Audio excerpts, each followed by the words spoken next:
It's a great pleasure to be in this beautiful city, and I've had a chance to look at some of the old city today. It's also a great pleasure to be able to speak to you here in Krakow, where I've never been before, in English. You've gone to all the time and trouble to learn English, and it makes it much easier for me, and I really appreciate the fact you've done that. I can assure you this would not work reciprocally. If anyone went from Poland and gave a talk in London, no one would understand it, except other Poles, of course. The science delusion is the belief that science already understands the nature of reality in principle, leaving only the details to be filled in. This is a very widespread belief in our society. And it's supported, it's made more convincing by the tremendous triumphs of technology. Modern medicine, jet planes, the internet, modern technologies, smartphones. All these things make it look as if science must be right because it underlies all these completely transformative things that are happening in our world. Very few people question the underlying doctrines of science. And yet, what's happened in the sciences is that the method of science, inquiry, critical discussion, hypothesis, empirical evidence, the scientific method is very powerful and continues to be essential.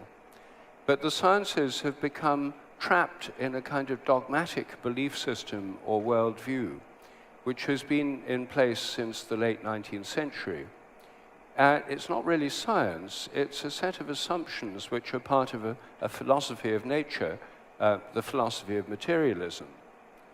The materialist philosophy says that matter is the only reality, and that everything's made of matter, and that matter is fundamentally unconscious. We live in an unconscious, machine-like universe. So that's the basic assumption of materialism. There are 10 basic dogmas on which the modern science is based. I'm going to list the 10. I won't have time to discuss them all this evening. But to start with, the first of them is that nature is mechanical. Nature is like a machine. The universe is like a machine. Animals are like machines. Plants are like machines. And we're like machines. Our brains are computers. Our eyes are cameras. Our hearts are pumps. In the words of Richard Dawkins, we are lumbering robots. We are just machines. That's the first assumption. And of course, this isn't really a testable theory, it's just a metaphor. The old metaphor, which everyone in Europe believed until the 17th century, was that nature was like an organism. The whole universe was like an organism. Animals and plants were organisms. The Earth was a living organism. The stars were organisms with a consciousness of their own. It was a completely different way of thinking of nature. The mechanistic revolution in science replaced the idea of animate organism with the idea of inanimate machinery. The second assumption, which I've already mentioned, is that everything's made up of matter, or physical substance, which is unconscious. The third assumption is that all of this is governed by eternal laws of nature that were already there at the moment of the Big Bang. The mathematical laws of nature are fixed. They've always been the same, they always will be the same, and they were there at the moment of the Big Bang. The fourth assumption is the total amount of matter and energy in the universe is always the same, or at least since the Big Bang, when it all suddenly came into being. As my friend Terence McKenna used to say, modern science is based on the principle, give us one free miracle and we'll explain the rest. And the one free miracle is the appearance of all the matter and energy in the universe and all the laws that govern it from nothing in a single instant at the moment of the Big Bang. The fifth assumption is that nature is purposeless. The universe is a machine, it has no purpose, evolution has no purpose. We're here as a result of blind forces of natural selection and chance mutations. The sixth assumption is that memories are stored inside the brain. Everything you remember is stored somewhere inside your head. No one quite knows how. Attempts to find these memories have failed, but the assumption is that it must all be inside the head. If everything's material, memory must be material, and therefore it must be in your brain. And this fits very well with the materialist argument, which was essentially atheistic. Because if all your memories are inside your brain, when you die and your brain decays, all your memories will be wiped out. Everything to do with your personal identity will be destroyed. So all religious ideas about survival of bodily death must be untrue if you believe this materialist theory. The seventh assumption is that biological inheritance is material. Everything you inherit is inherited materially in your genes or in epigenetic modifications of the genes. Of course, there's also cultural inheritance, but biological inheritance is thought to be material.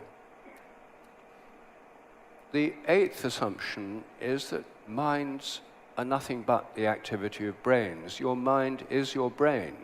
Minds are what brains do, as many materialist philosophers express it.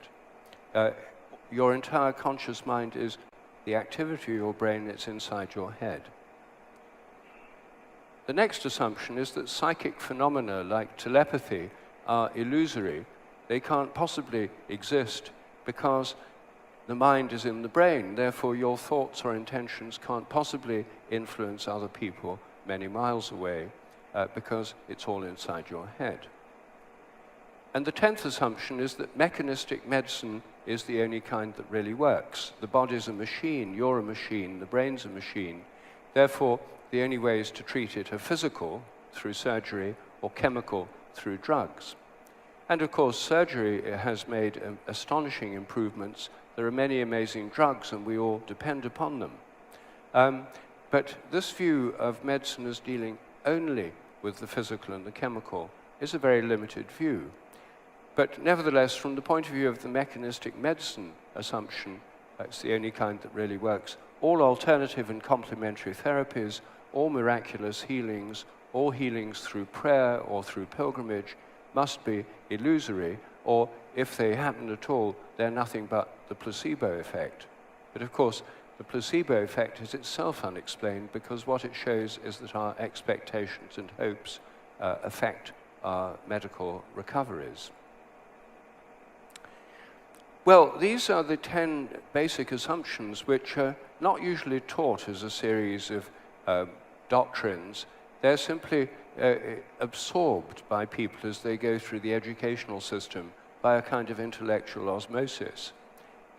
If they were spelled out more clearly, it would be easier to look at them skeptically. But most people don't even realize they're making these assumptions. They don't think they're assumptions, they just think they're the truth. So the kind of atheistic skeptics that all of us encounter from time to time who say, I don't believe in God, I believe in science, don't think that what they have is a belief system. They think they know the truth. Everyone else has belief systems, Catholics, Protestants, Hindus, Muslims, etc. But what they know is the truth. Well, what I'm arguing is it's not the truth. It's a set of assumptions. And what we need to do is apply the spirit of radical skepticism to look at these assumptions on which contemporary science itself is based. It's a thoroughly scientific thing to do, to look scientifically at assumptions. When we do that, we find that very few of these assumptions are supported by evidence at all. Every single one of them turns out to be deeply questionable. And when we question these assumptions, when we look at the alternatives, all sorts of new possibilities open up. I think that these assumptions constrict science and stop it from expanding and growing in a way that it could. I'm going to start with the assumption that the total amount of matter and energy is always the same. This is something all of us learn at school, the principle of conservation of matter and energy. It applies to closed systems, but the whole universe is supposed to be a closed system. and so therefore the total amount in the universe is supposed to be the same. Now, most people never dream of questioning this assumption. I didn't question it myself until a few years ago. Having had a scientific education, I'd questioned most of the others, but this is the last one that I thought of questioning. But when you actually look at it, it turns out that it's not at all as simple as it first seems. Physicists themselves are much less intimidated by the so-called laws of nature than the rest of us. They, after all, are the people who codify the laws of nature. As soon as galaxies were discovered in the 20th century, it became clear that the galaxies, the stars in the galaxies, were being held together much more than they ought to be if it all just depended on gravitation, based on the amount of matter in the stars, perhaps in dark stars, in planets, in gas clouds. The galaxy has much more gravitational effect on its stars than it ought to have. If you just had the amount of the ordinary matter, the galaxies would fall apart. The stars would be flung out. They'd cease going around in orbit. And moreover, different galaxies attract each other in a way that's more than they ought to if it's just a matter of the known amount of matter in them. This was a big problem for physicists, and it was proposed first in the 1920s and 30s, but no one took it that seriously then, but increasingly often until it became mainstream in the 1980s, that there must be an extra kind of matter in galaxies which we couldn't see, which we know nothing about, but which has to be there to explain the behavior of galaxies. The assumption is that the existing scientific theories of gravitation must be correct, and if they don't fit the facts, then there must be more matter there than we knew about. How much more matter? Well, simple. You just work out how much more matter you need to balance the equations and titrate in that amount of matter. That's the amount of dark matter there is. If the equations show the galaxy ought to be behaving differently, put in a bit more dark matter, add in some here, take away some there. Since no one knows what it is and can't observe it, it's entirely up to physicists to tell us how much there is, and they can adjust the amount at will. They've created something like 4 or 5 times more matter than ordinary matter at the stroke of a pen. Having created all this extra dark matter, the mass of the universe became much greater than it was thought to be before.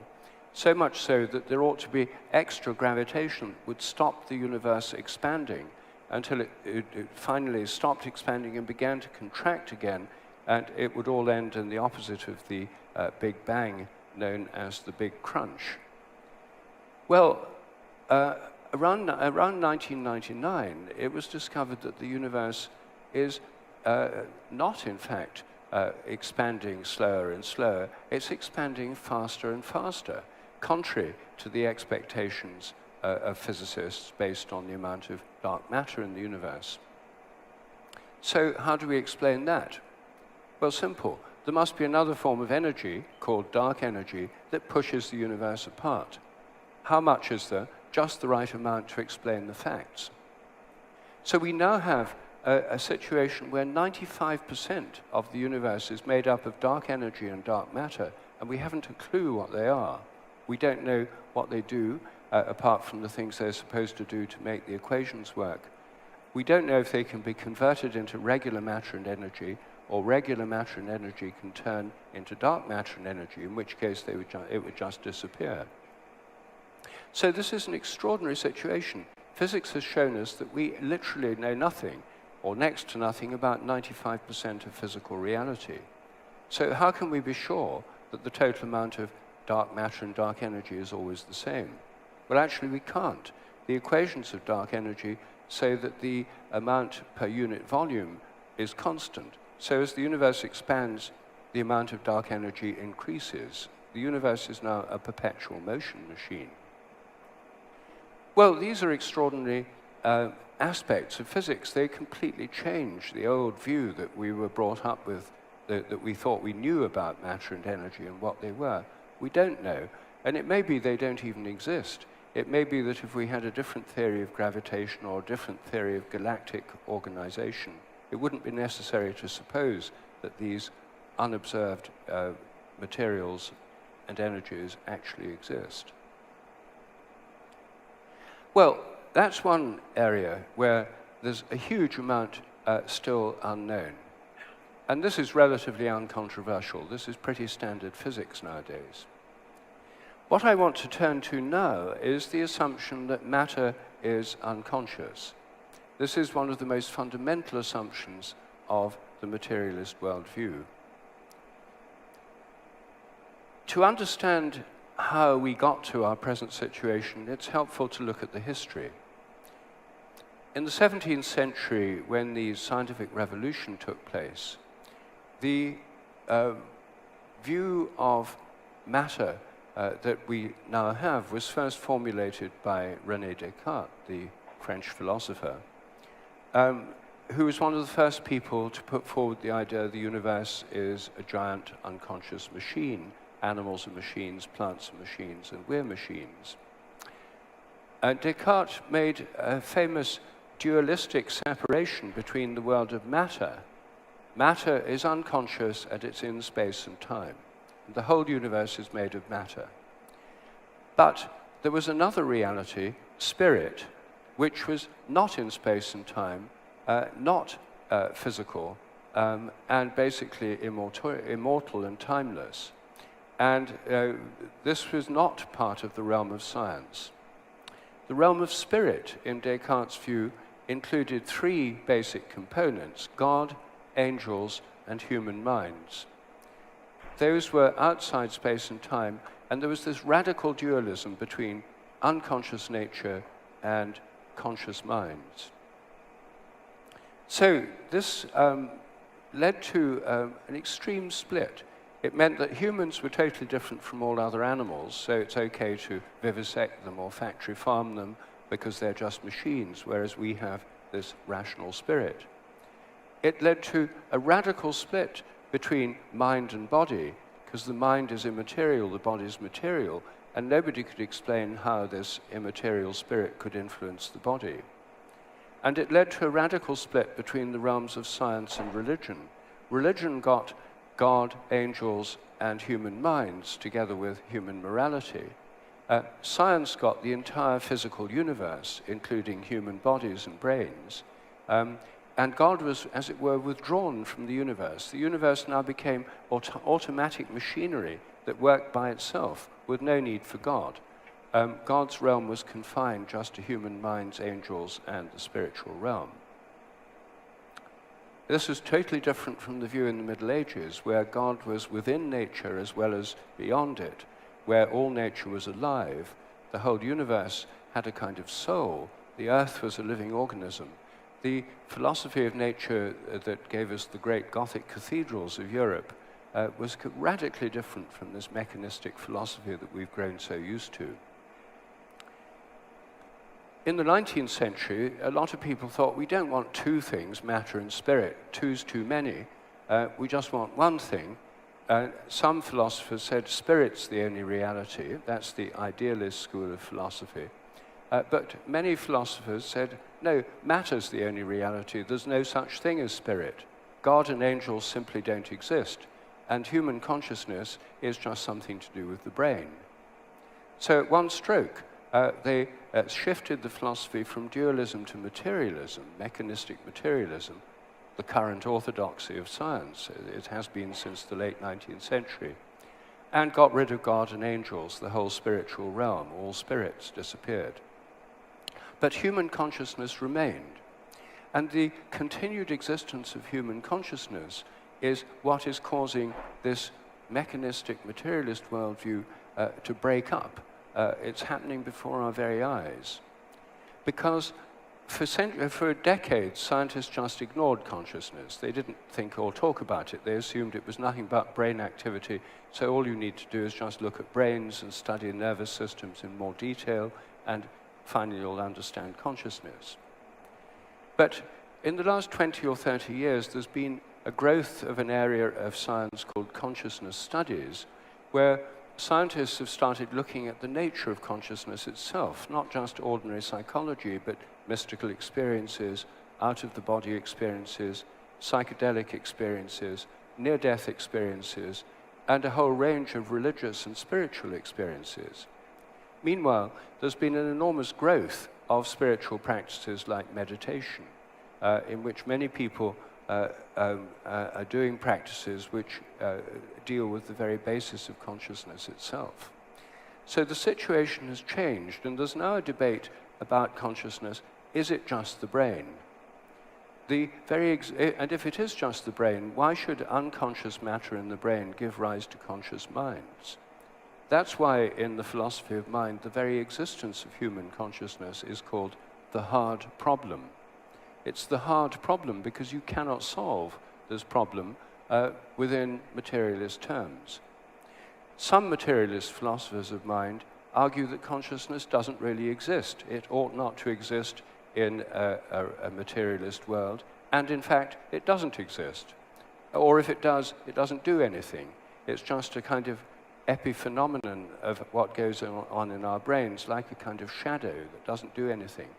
Or, as some of them suggest, that consciousness is an illusion produced by brains. The trouble with that, of course, is it doesn't solve the problem, because illusion is a mode of consciousness. You can't have an illusion unless you're conscious.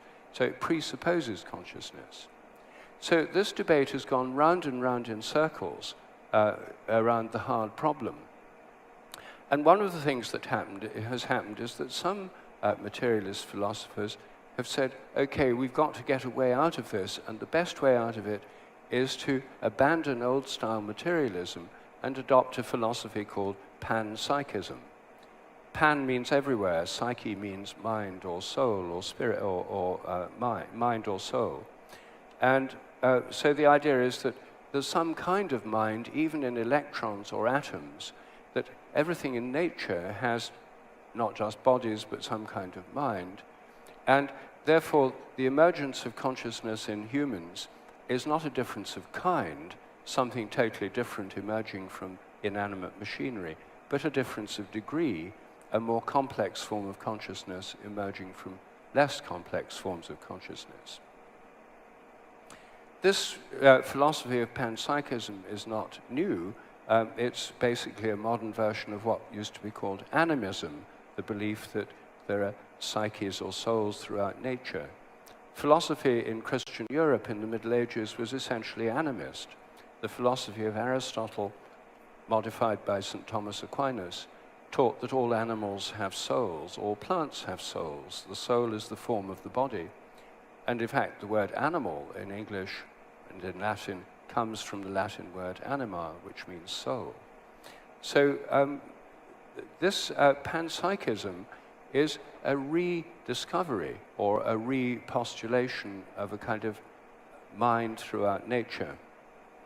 There were two famous panpsychist philosophers in the 17th century, both of them reacting against Descartes. One was Leibniz, who suggested that all self-organizing units have bodies and minds, that each reflects the universe from its own point of view.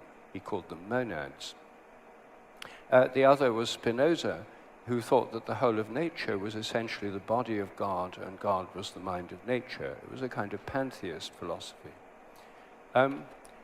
The most interesting animist or panpsychist philosopher in the 20th century was Alfred North Whitehead, who was writing in the 1920s, a British philosopher, who talked in terms of the philosophy of organism. The universe is not a machine, it's an organism. Whitehead was a mathematician as well as a philosopher, and was one of the first people to appreciate how radical quantum theory was.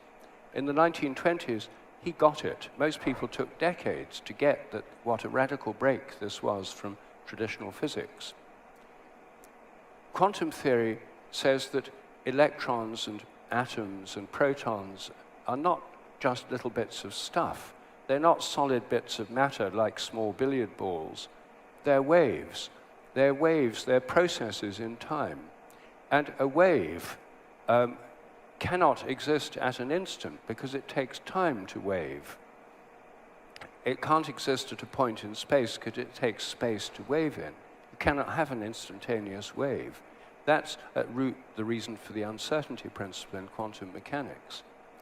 Whitehead realized that if electrons and protons and atoms were waves, they were processes in time. They were processes, not things. And if they were processes, they had a past and a future. That was going from the past towards the future.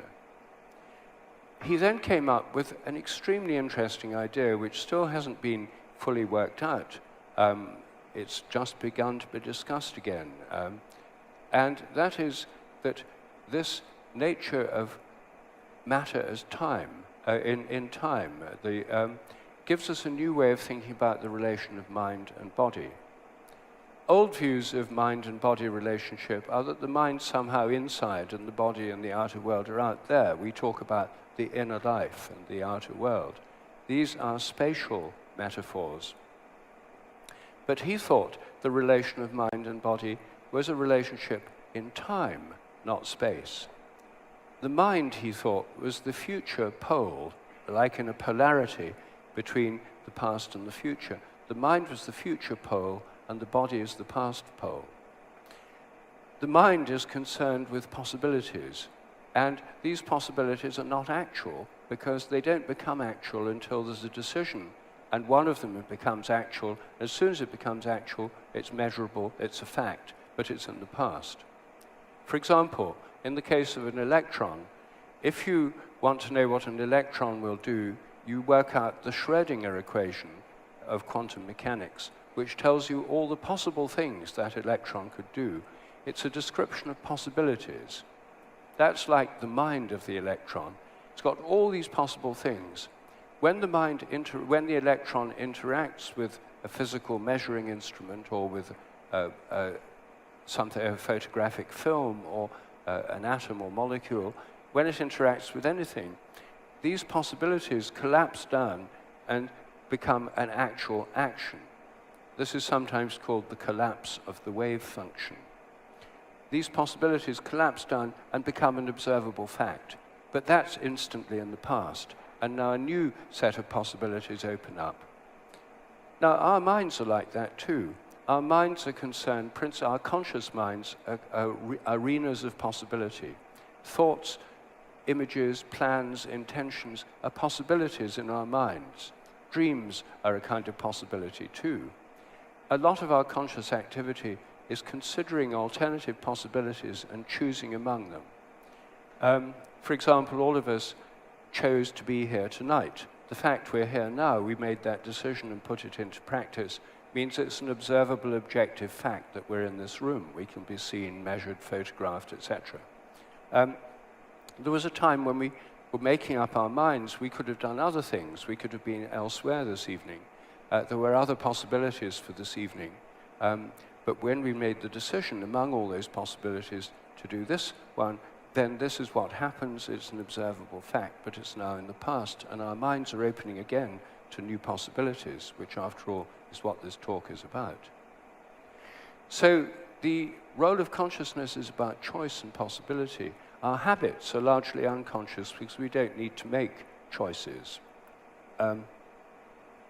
So this idea of mind-body relations gives us a completely different view of the way nature works. The mental causation is a stream of causation working from the future towards the past, whereas physical causation of the kind we're familiar with from physics works from the past towards the future. Again, in the Middle Ages, in the philosophy of St. Thomas Aquinas and in the philosophy of Aristotle, to explain everything, you had to have not just the physical cause and the matter of which something's made, you also had to have the goal or the intention towards which something was attracted. Everything in nature was attracted towards a goal, according to Aristotle. A growing animal or plant is attracted towards the goal of reaching its mature form. A hungry dog is attracted towards the goal of eating some meat, finding a bone. It's goal-directed behavior.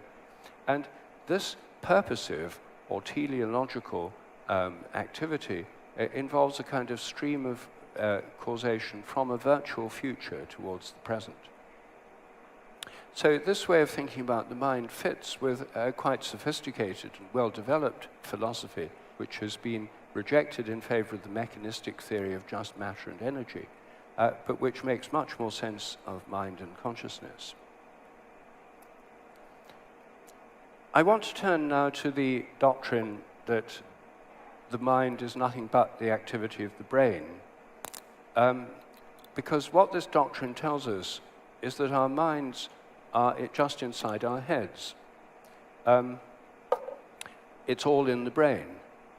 Instead, I think that it makes more sense to think of minds as being like fields which are spread out in space and time. We're used to the idea of a magnet being a physical object with an invisible field around it, a region of influence, the magnetic field. We're used to the idea of the Earth having a gravitational field inside it and stretching out invisibly far beyond the Earth, keeping the Moon in its orbit. We're familiar with mobile phones, which have electromagnetic fields inside the material phone, but they stretch out invisibly far beyond the telephone.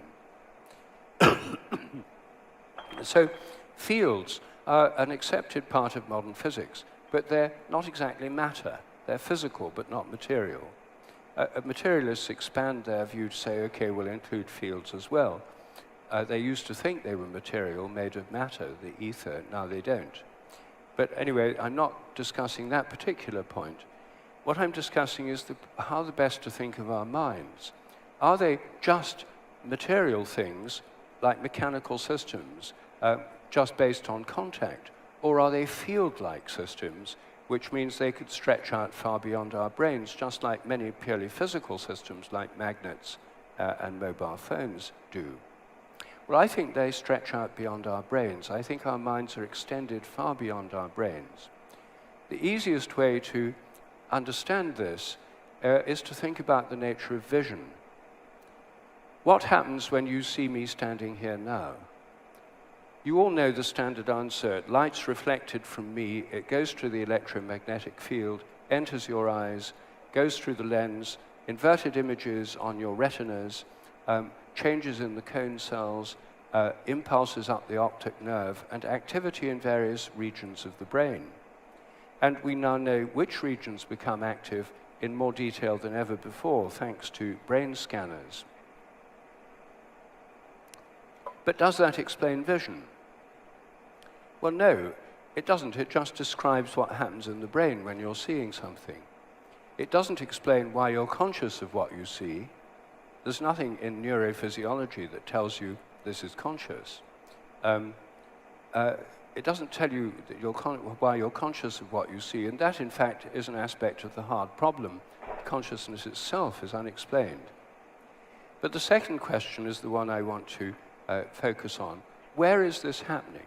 When you see me now, where is your image of me? The official view is that it's inside your brain. All your thoughts, all your experience is inside your head. So somewhere inside your head, there's a little Rupert looking just like me, but it's in your head. Everything you're seeing in this room is inside your head. If you look at the stars at night, the stars you're seeing in the sky, the experience of those stars is inside your head. Your skull is beyond the stars. That is the official worldview taken to its logical conclusion. What I'd like to suggest is something so simple that it's hard to understand. And that is that your image of what you see is where it seems to be. Your image of me is located right here.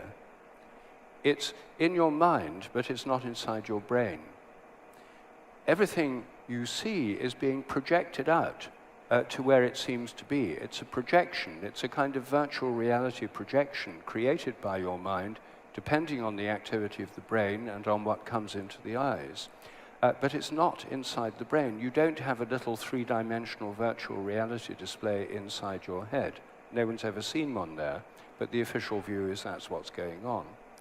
What I'm suggesting is this projection, this three-dimensional colored world you're experiencing is projected out to where things are. Sometimes it's projected to where they are not, and then you're having an illusion or a hallucination. But fortunately, those are rare. None of us would survive long if we were living entirely in a hallucinatory world. Your mind reaches out to project a kind of visual field to what you're seeing. So every one of you, as I look at you, are images in my mind which is projecting out to you where you are. Now, is this just a philosophical view? Well, it is a philosophical view. It's how Plato thought vision worked. It's how Euclid thought that vision worked.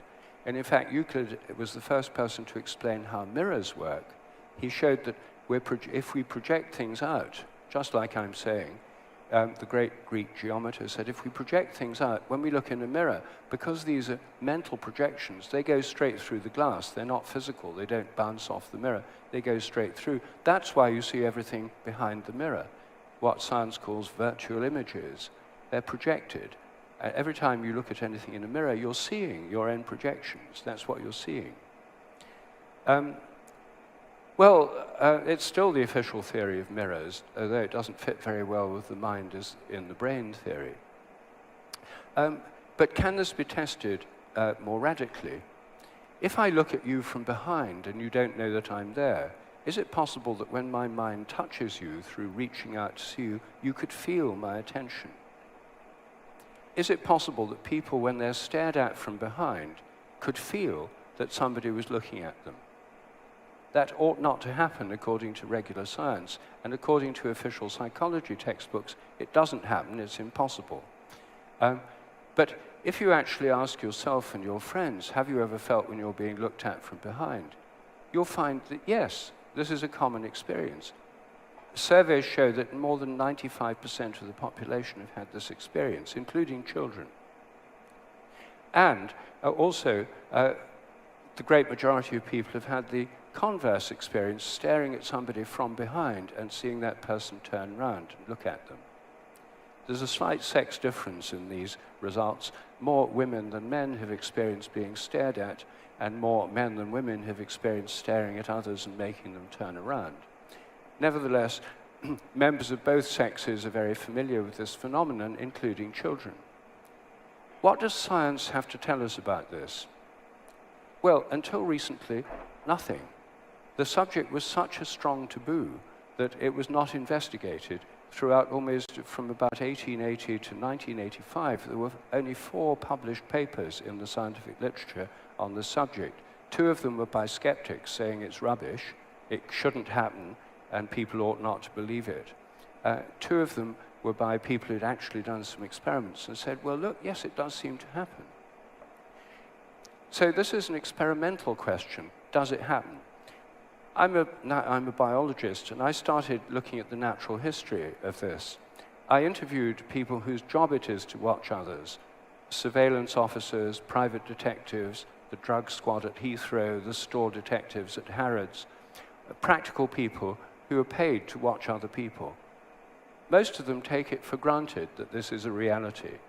When you're being trained how to follow somebody as a private detective, you're trained, don't stare at their back, because they'll feel you're looking at them. They'll turn around, catch your eye, and your cover's blown. This is just completely taken for granted. In the Japanese martial arts, people can actually be trained to become more sensitive to being looked at from behind. It's useful to know if someone's looking at you from behind, they might be trying to attack you. And if you can sense it, you'll escape better. Well, it can also be investigated experimentally, and I've developed some extremely simple experiments, so simple a child can do them, and in fact, thousands of children already have done them. This research has been done widely in schools in Britain, America, and Germany. One person sits with a blindfold, the others behind them, and in a random series of trials, they look or don't look at the back of their neck. And in each trial, the people have to guess if they're being looked at or not. They're right or wrong.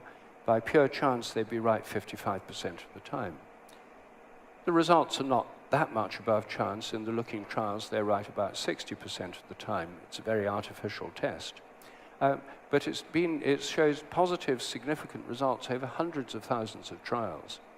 An experiment of this kind has been running in the Amsterdam Science Museum for the last 20 years. one of the biggest experiments ever conducted, and it shows overwhelming statistical evidence that this really happens.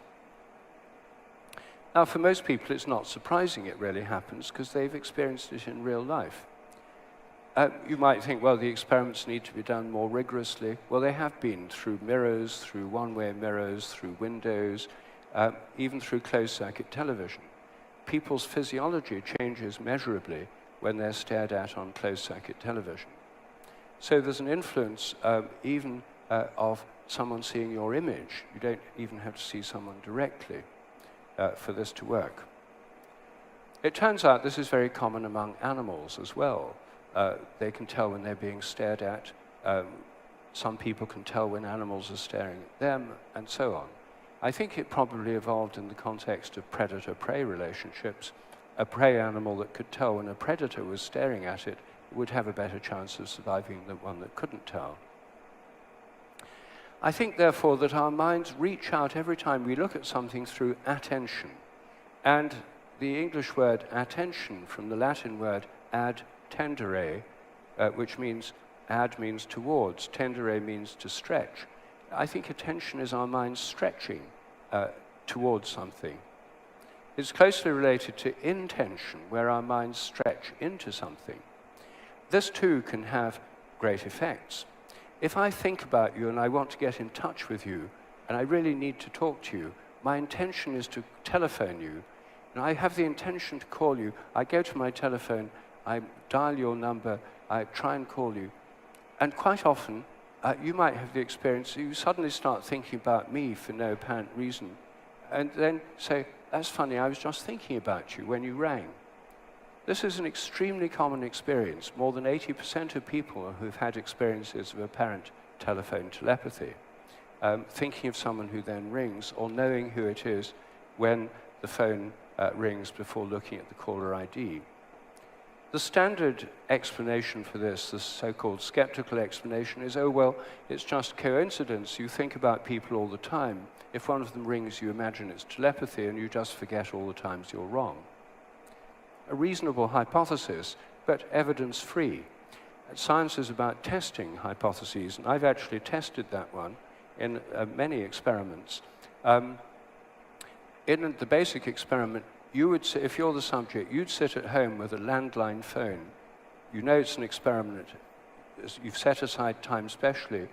You give us the names of 4 of your close friends or family members who you might be telepathic with. We pick one of the 4 at random, ring them up and say, please ring your friend after thinking about them for a minute or two, ring them very soon. They ring. Your phone rings. Before you pick it up, you're being filmed. You have to guess who it is. I think it's John. Hello, John. You're right or you're wrong.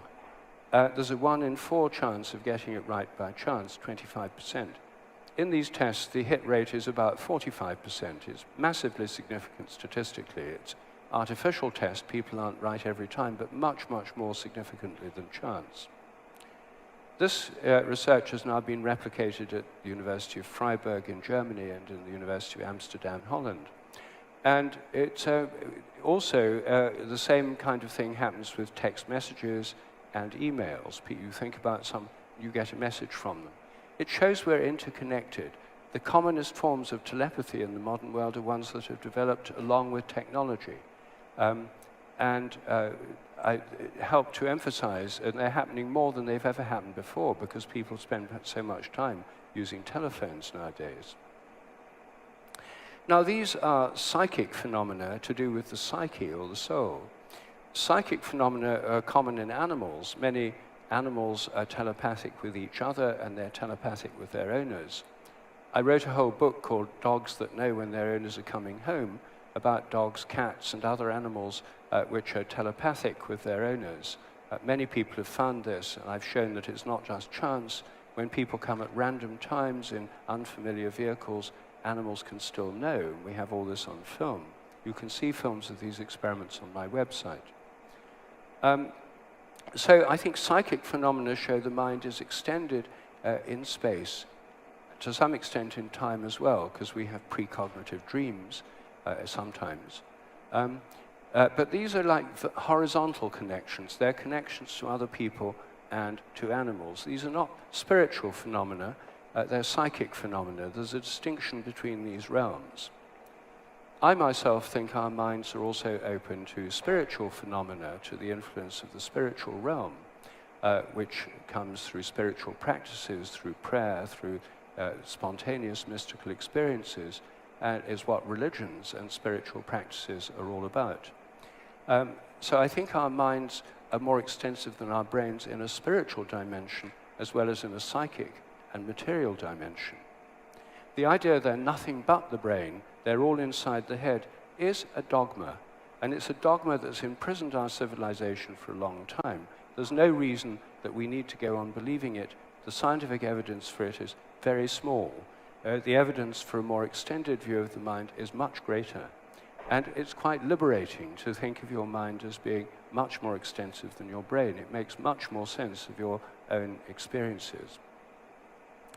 Well, my time's up, so I can't go on with any of the other dogmas, but I hope I've said enough to show that all these big assumptions that science are based on turn out to be entirely questionable, and when you question them, new possibilities open up, new scientific possibilities open up for inquiry. I think science will become much more exciting, much more interesting, much more fun, and probably a lot cheaper if we move in the direction that I'm suggesting here of questioning these fundamental dogmas and trying to go beyond them. I think we're on the threshold of an extremely exciting new phase of scientific discovery. Thank you.